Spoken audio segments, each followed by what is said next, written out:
January 14th, 1979. Brooklyn, New York.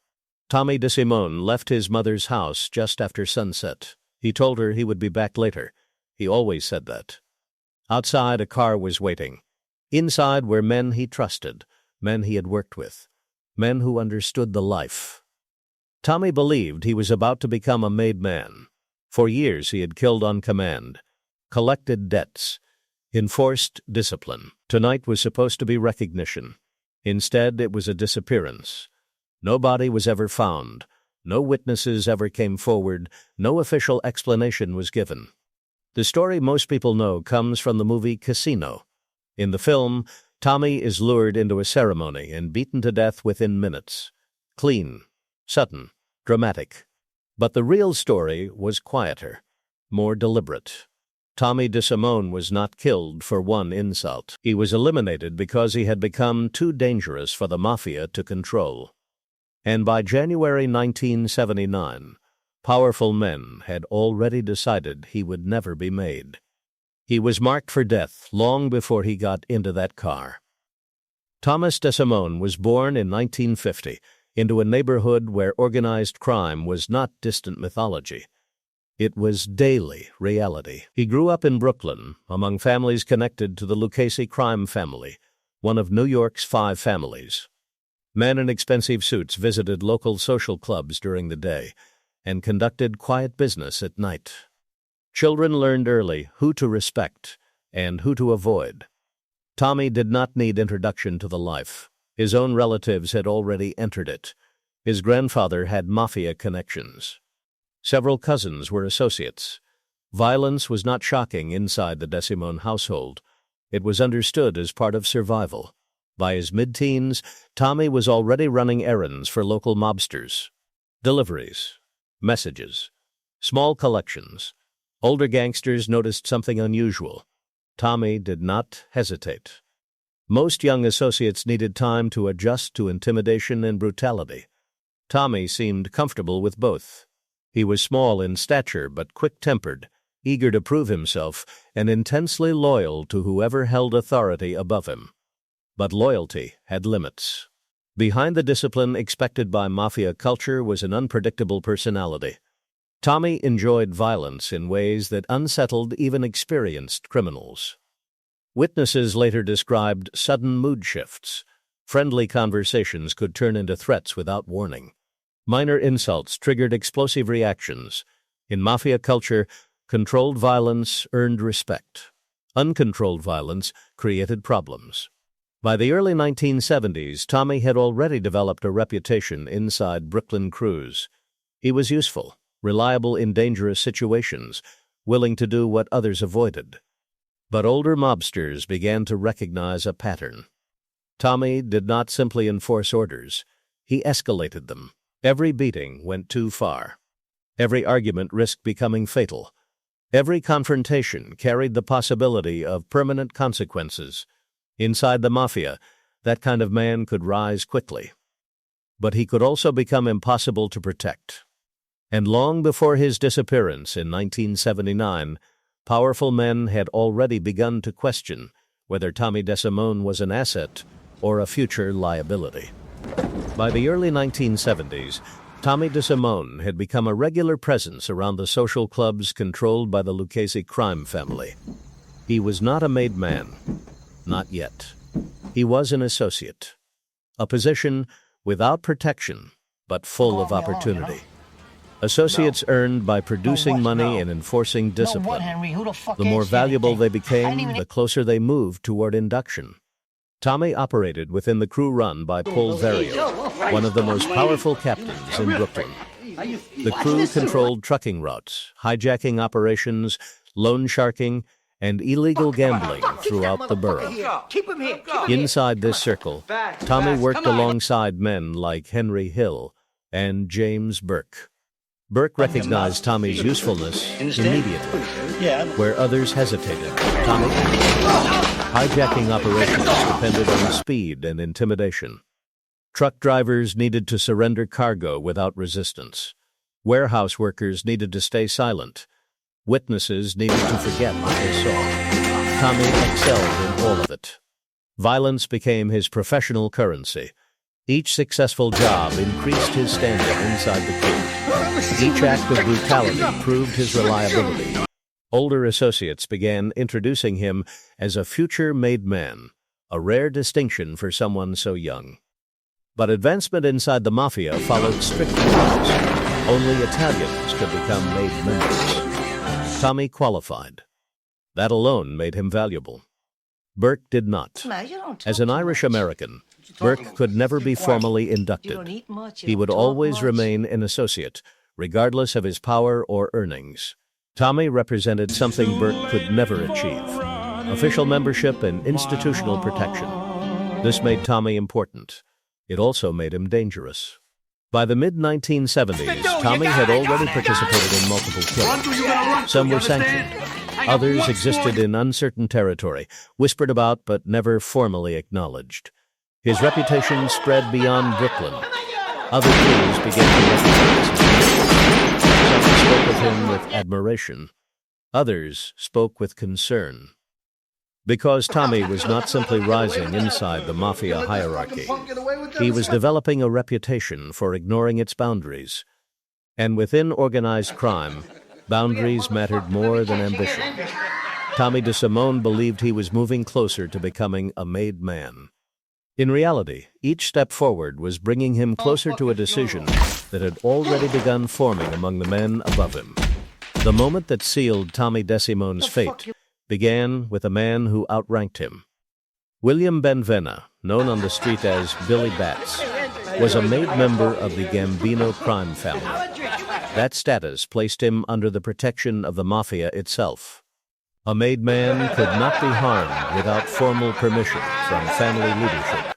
Violating that rule was one of the most serious offenses in organized crime. Tommy understood the rule.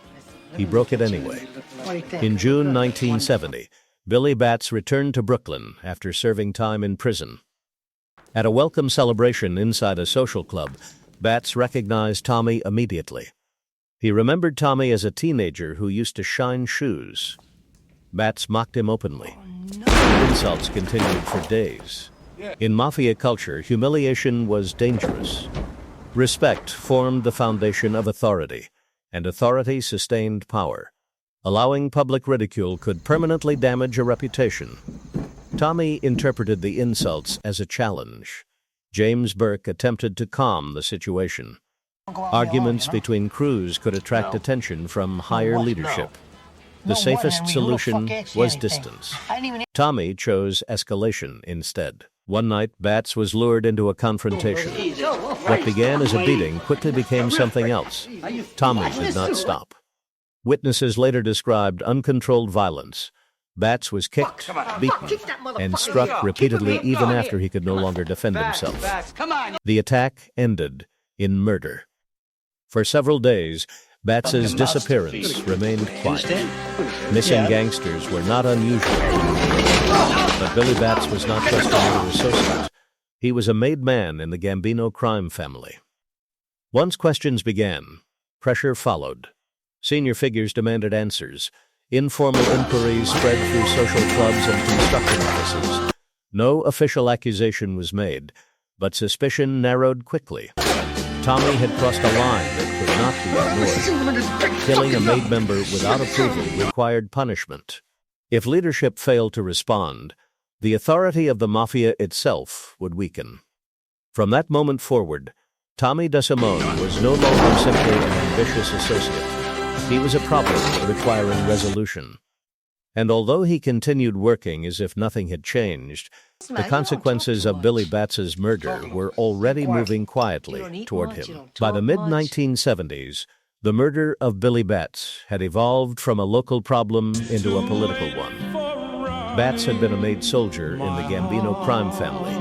His disappearance could not remain unresolved without damaging the balance between New York's five families. Organized crime depended on structure. Authority flowed from the top down, and that authority depended on rules being enforced. If a made man could be killed without consequences, the hierarchy itself.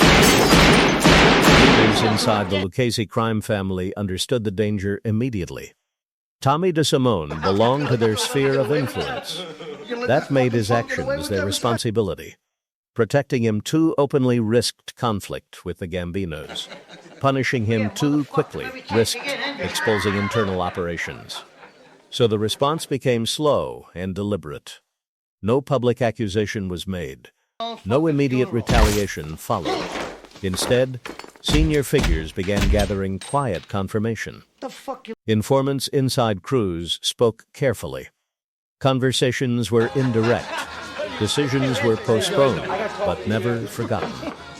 At the highest level of organized crime, patience was a strategy. By the late 1970s, New York's Mafia families were already facing pressure from federal investigations. Surveillance operations were expanding.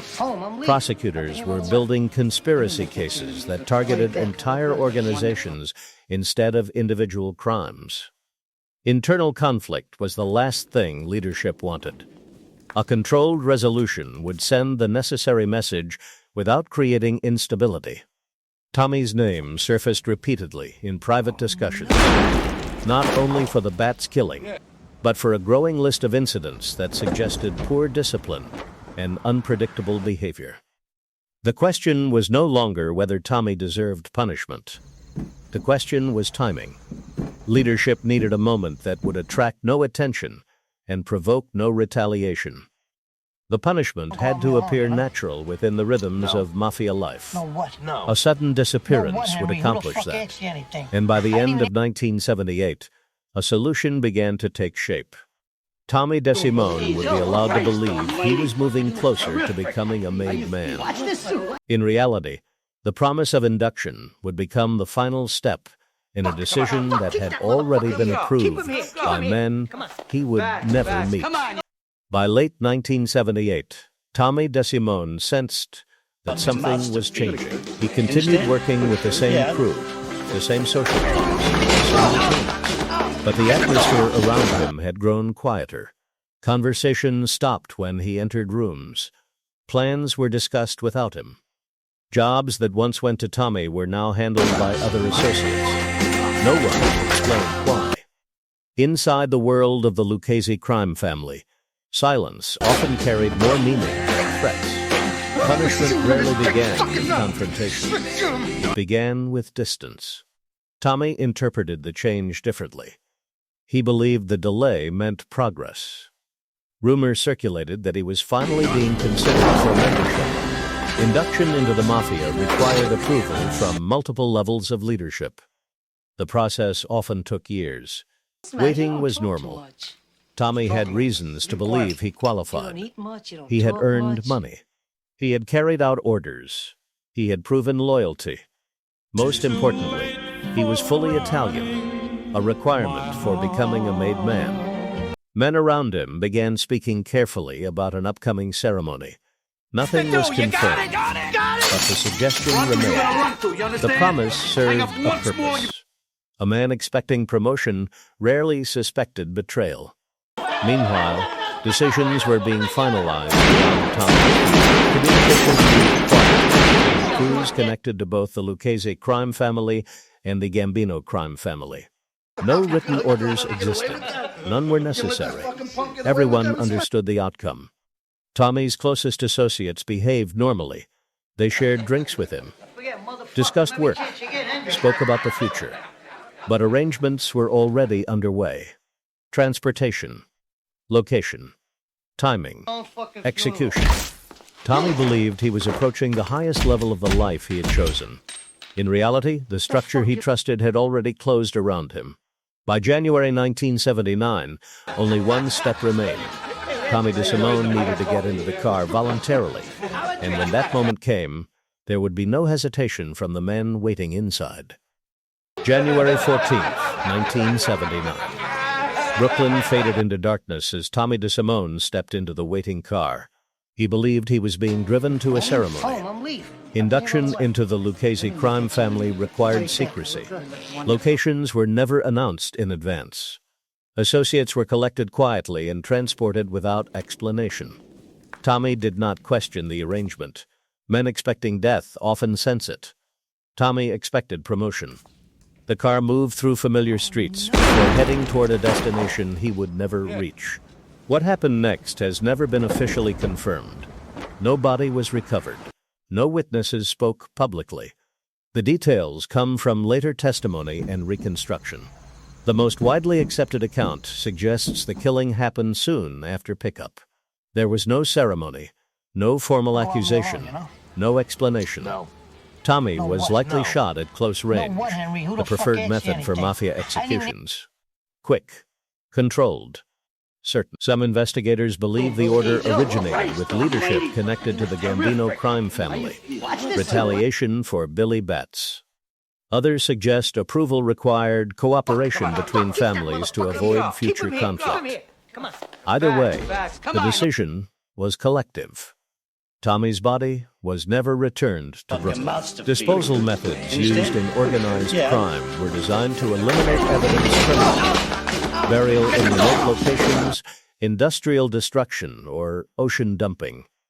Without a body, there could be no funeral. Without a crime scene, there could be no investigation. Within days, Tommy DeSimone simply stopped appearing. No official announcement was made. Inside Mafia circles, none was necessary. Everyone understood what had happened. The associate who believed he was about to become a made man had instead been removed from the structure entirely. And by the time the story reached the outside world, Tommy DeSimone already existed only as a rumor. In the weeks after January 14th, 1979, Tommy DeSimone's disappearance was treated with deliberate calm. Inside the orbit of the Lucchese crime family, no one asked direct questions. Associates understood the rules. When a man vanished without explanation, curiosity could be dangerous. The silence itself confirmed the truth. Men who had once worked beside Tommy adjusted quickly. His loans were reassigned, his collections redistributed, his responsibilities absorbed into existing operations. Business continued. Even close associates like Henry Hill and James Burke spoke cautiously about the disappearance in later years. Both men acknowledged that Tommy had been expecting induction. Both understood why he never returned. Neither claimed to know the exact details. Federal investigators eventually reached similar conclusions. Informant testimony suggested that Tommy's killing had been authorized as retaliation for the murder of Billy Batts. The absence of physical evidence prevented formal charges, but within law enforcement, the case was treated as effectively solved. Tommy DeSimone was listed among the missing. Not arrested, not convicted, not officially murdered, just gone. Inside organized crime, disappearance served a practical purpose. A man without a body created fewer questions than a public execution. And fewer questions meant fewer investigations. By the early 1980s, Tommy's name had already begun shifting from reality into story. A cautionary example, discussed quietly among men who understood the rules he had broken. Tommy DeSimone disappeared on a winter night in Brooklyn, believing he had earned a place inside the Mafia. In a narrow sense, he followed orders. He made money. He used violence without hesitation. But the Mafia was never built on violence alone. It was built on control. The structure of families like the Lucchese crime family depended on predictable men, soldiers who enforced rules without threatening the system itself. Authority flowed downward, and survival depended on obedience as much as strength. Tommy misunderstood that balance. He believed brutality created security.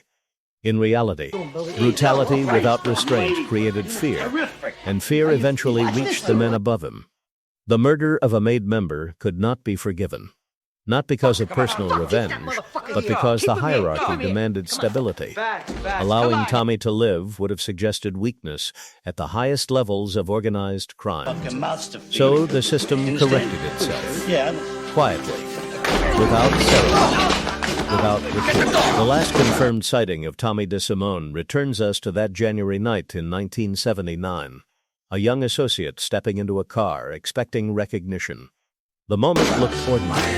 No witnesses reported violence. No police recorded a crime. Just a man leaving home and never returning. In the Mafia, the most dangerous moment is not when enemies surround you. It is when your own organization decides you no longer belong. And when that decision is made, disappearance becomes the final proof of how power truly works.